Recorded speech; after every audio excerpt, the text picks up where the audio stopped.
justement la création du rapport de force et la situation aujourd'hui, moi je trouve qu'il y a deux bascules qui sont faites là. Enfin, c'est mon point de vue personnel. Hein.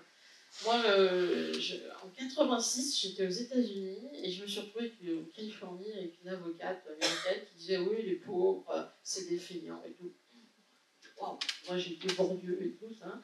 Et je me dis, mais moi, dans mon pays, il y a un consensus républicain droite-gauche que la pauvreté, c'est pas de la faute du pauvre, quoi. Hein, c'est des déterminismes sociaux, culturels, etc.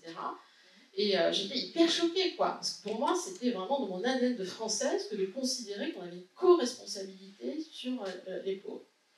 Ce que je trouve absolument tragique, là, ce qui s'est passé depuis 2017, c'est que la cruauté sociale, c'est Naomi Klein qui dit ça, des États-Unis a traversé l'Atlantique. C'est que maintenant, le pauvre, c'est un branleur. Il ne travaille pas, il ne bouge pas les tongs, il est feignant. Enfin, on est en train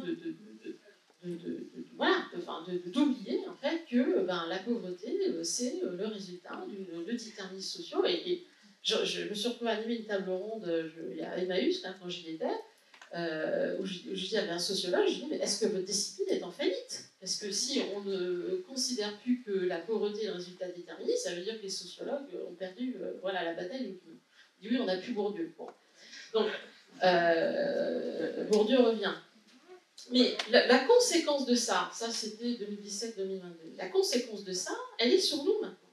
Parce que les associations qui s'occupent de tous ces branleurs, on est en train de perdre en considération. Et moi, je l'ai vu.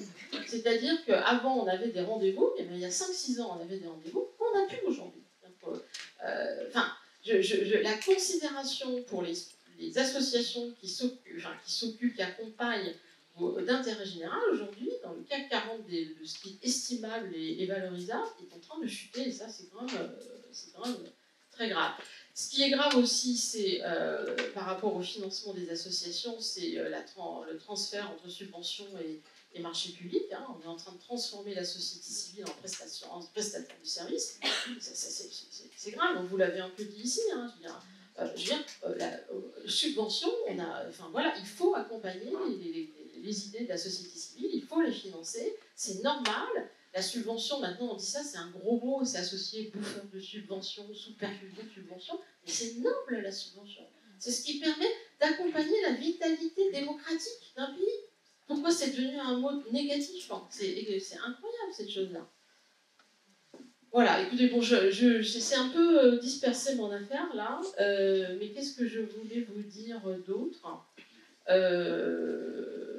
Voilà, oui, sur la guerre culturelle, voilà, moi je pense que c'est vraiment important de mettre en mots ce nouveau projet de société, toutes ces déclinaisons, parce que c'est la vision, et c'est aussi la difficulté de nos dirigeants à sortir de la boîte. Hein.